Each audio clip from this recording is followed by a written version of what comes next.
네, 하나님의 사랑이 우리 심령에 가득하기를 바라겠습니다. 오늘 말씀은 고린도전서 9장 15절에서 23절 말씀입니다. 그러나 내가 이것을 하나도 쓰지 아니하였고 또 이 말을 쓰는 것은 내게 이같이 하여 달라는 것이 아니라 내가 차라리 죽을지언정 누구든지 내 자랑하는 것을 헛된 대로 돌리지 못하게 하리라. 내가 복음을 전할지라도 자랑할 것이 없음은 내가 부득불할 일임이라. 만일 복음을 전하지 아니하면 내게 화가 있을 것이로다.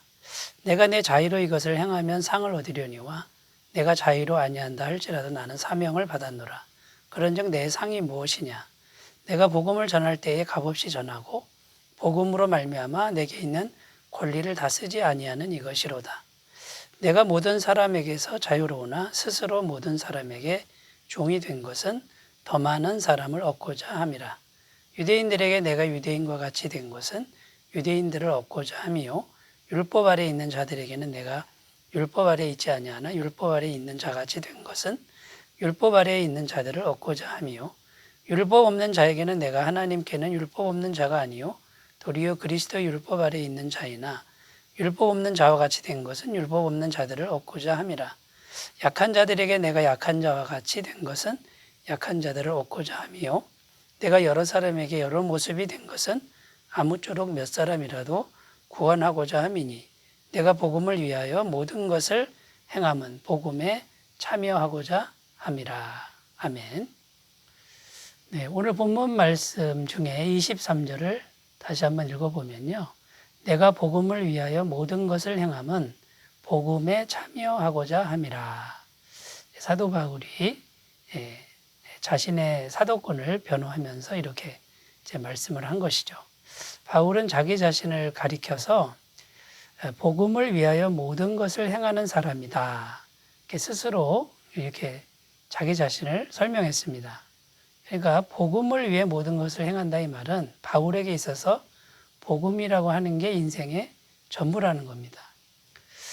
복음이 인생의 목적이고 또 복음이 목표가 되고 복음과 함께 사는 것이 자기 삶의 전부라고 지금 바울은 말하고 있는 것이죠. 이만큼 복음을 소중하게 여기고 복음을 위한 삶이 자기의 삶이다라고 지금 말하고 있는 것입니다. 또 끝부분에 보면 복음에 참여하고자 함이라. 복음에 참여하려고 지금 노력하고 있다. 이렇게 말하는 거죠. 자, 이 말의 의미를 좀 생각해 보면요. 하나님께서 잃어버린 영혼들을 구원하는데 무엇으로 구원합니까? 복음으로 구원하는 거죠. 자, 복음을 통해서 하나님이 구원 활동을 지금 하고 계십니다. 자, 그러면 바울이 복음을 전하면 어떻게 됩니까? 하나님의 구원 활동의 한 부분을 이제 바울이 동참하는 것이죠. 그러니까 하나님의 그 크신 구원 활동에 자기가 동참하는 것이 참으로 영광스러운 일이다라는 겁니다. 그 복음에 참여하는 그런 마음을 지금 보여주고 있는 것입니다. 그러니까 복음이 인생의 전부인 사람이 바울인데, 자, 이런 바울이 지금 오늘 본문 말씀을 통해서 자기의 심정, 자기의 마음을 지금 고린도 교인들에게 지금 전하고 있는 겁니다. 그래서 복음이 전부인 사람의 마음 상태, 또 내면 상태는 어떤 것인지 우리가 오늘 본문 말씀을 통해서 살펴보도록 하겠습니다. 자, 첫 번째 바울이 말한 게 뭐냐면요. 복음을 전하지 않으면 화를 당한다. 내게 화가 있을 것이다. 라고 하는 그런 생각을 가졌다라는 겁니다. 자, 16절 말씀에 보면 내가 복음을 전할지라도 자랑할 것이 없으면 내가 부득불할 일임이라. 만일 복음을 전하지 아니하면 내게 화가 있을 것임이로다. 화가 있을 것이다. 이렇게 지금 표현했는데 이 화라는 단어를 헬라어를 찾아보면요. 이런 의미입니다. 슬픔, 저주, 탄핵 이런 의미가 담겨져 있는데 이제 얼핏 보면 바울이 만약에 복음을 전하지 않으면 하나님께로부터 화를 당할 것이다. 이렇게 얼핏 보면 이렇게 해석이 됩니다. 물론 그런 뜻이 없지는 않습니다만 이 말씀 속에 담긴 의미는 더 깊은 의미가 있는 것이죠. 뭘 안 하면 하나님이 벌을 내리시는 이런 단순한 그런 얘기가 아니고요. 더 깊은 의미가 있는데 그 첫 번째 의미는 뭐냐면 복음을 전할 때의 기쁨과 보람을 누리지 못하는 슬픔, 그것이 불행이다라는 그런 의미가 있습니다. 여러분 전도를 해보셨습니까? 전도를 했을 때 한 영혼이 복음을 받아들이고 예수님을 믿고 죄사함 받는 이런 일을 하게 되면 어떻습니까? 얼마나 기쁩니까? 이거는 전도를 해본 사람만이 알 수 있고요. 또 영혼 구원이 안 돼도요. 내가 예수님 이름을 세상에 나가서 증거했다라고 하는 것이 참 자기 자신이 대견스럽게 느껴지고 그 영적인 기쁨이 속에서부터 올라오는 것을 우리가 경험할 수 있는 것입니다. 그러니까 이 화를 당한다 이 말은 슬픔을 겪게 된다 이런 뜻인데 복음 전할 때에 얻을 수 있는 진정한 기쁨, 이것을 맛보지 못하는 슬픔이라는 거예요. 그러니까 이제 바울은 뭡니까? 복음을 전하지 않고 가만히 있을 때 그때 그 기쁨을 느끼지 못하는 그런 슬픔이 화라고 이렇게 표현한 것이죠. 두 번째 의미는 뭐냐면 그리스도께 받은 사명을 잘 감당해야 되는데 감당하지 못하는 그 불성실함, 그리스도 앞에서 불성실한 자기 모습을 보는 것이 그게 슬픔이라는 겁니다. 전에 바울은 어떤 사람이었습니까? 그리스도를 죽이고 그리스도 믿는 사람들을 죽였던 사람 아닙니까? 그런데 그리스도께서 자기를 용서하시고 새로운 사람이 되게 하셨죠. 그래서 그리스도께 받은 은혜가 너무 크고요. 또 그 그리스도께서 이방인의 사도로 사명까지 주시지 않았습니까? 그러니까 그리스도께 정말 충성을 다하고 그리스도와 신실한 관계를 맺어야 되는데 내가 복음을 전하지 않으면 그 불성실함이 그리스도 앞에 드러나기 때문에 그것은 참 서글픈 일이고 자기 자신이 못 견디는 그런 일이다. 이것이 화라고 이렇게 지금 바울은 이제 말하고 있는 것이죠. 그러니까 바울은 복음을 전하는 것 자체가 자랑할 일이 아니라는 겁니다. 사도의 권리 꼭 필요치 않다는 겁니다. 나는 복음을 전해야 기쁘고 복음을 전하지 않는 자체가 슬픔이고 또 그리스도의 관계에서 불성실한 게 슬픔인 사람인데 어떻게 사도의 권리를 주장할 수 있겠느냐. 여러분 이런 마음이 복음이 인생 전부인 사람의 내면 세계라는 것이죠. 여러분 우리의 내면 세계는 어떠합니까? 우리 내면 세계는 누군가의 인정이 필요합니까? 대가가 필요합니까? 그렇다면 아직도 복음이 전부가 아닌 것으로 우리가 이해를 해야 되겠지요. 자, 두 번째입니다. 두 번째, 복음이 인생 전부인 사람의 마음은 어떤 마음이냐면요.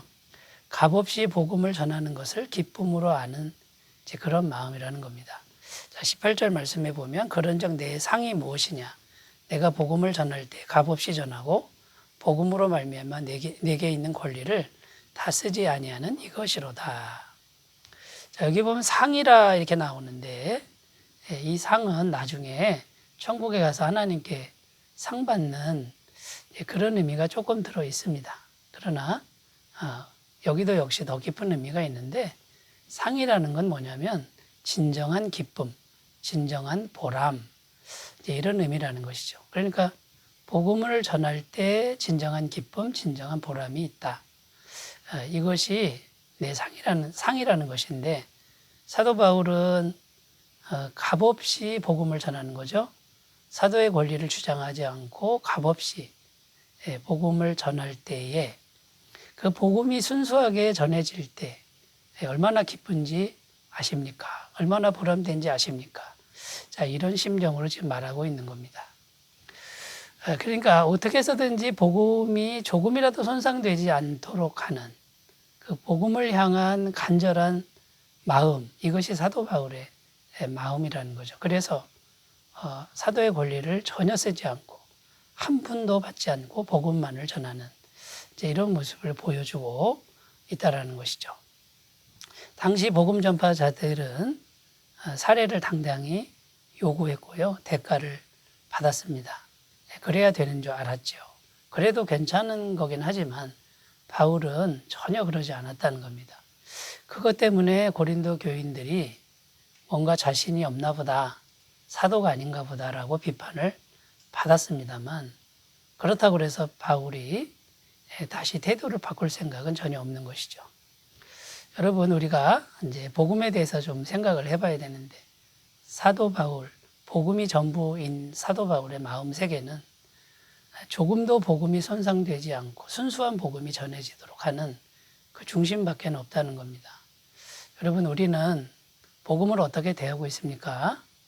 복음이라고 하는 것이 하나님의 아들의 십자가 피공로 아닙니까? 엄청난 대가가 지불된 것이 이 복음 아닙니까? 그런데 너무 쉽게 복음을 생각하거나 너무 쉽게 죄와 타협하는 이런 모습은 없는지 돌아보는 귀한 시간이 되셨으면 좋겠습니다. 자, 세 번째, 복음이 인생 전부인 사람의 마음은요, 모든 사람의 종이 되는 태도입니다. 기꺼이 모든 사람의 종이 되는 태도.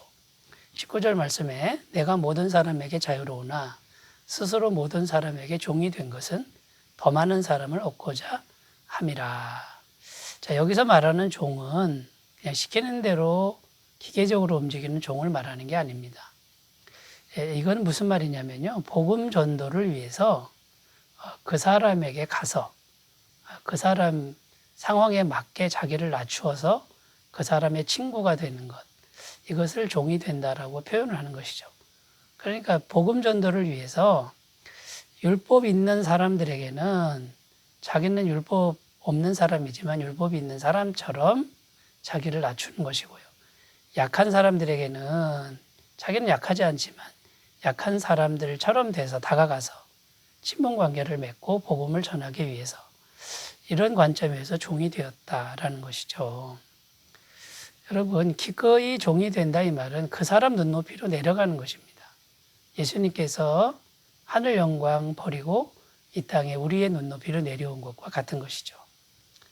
자, 많은 분들이 자기를 낮추지 못합니다. 무엇 때문에요? 자존심 때문에, 비교의식 때문에, 또 자기 자랑 때문에. 그런데 여러분, 복음이 인생 전부가 되면 자존심이나 비교의식이나 자기 자랑이나 이런 부분들을 기꺼이 다 내려놓을 수 있게 된다는 겁니다. 자, 우리가 이제 생각해 봐야 되는데요. 자, 우리에게 가장 중요한 것은 무엇입니까? 복음이어야 한다고 성경은 말하고 있는 겁니다. 구원의 복음, 이것을 위해서 우리가 기꺼이 모든 것을 내려놓고 기꺼이 낮은 자리로 갈 수 있다면 진정한 신앙이 될 줄로 믿습니다. 기도하겠습니다. 하나님 아버지, 우리 모두가 사도 바울처럼 복음이 전부가 되고 복음에 참여하는 사람들 되게 하옵소서. 예수님의 이름으로 기도드립니다. 아멘. 주님의 임재가 충만하시기 바라겠습니다. 감사합니다.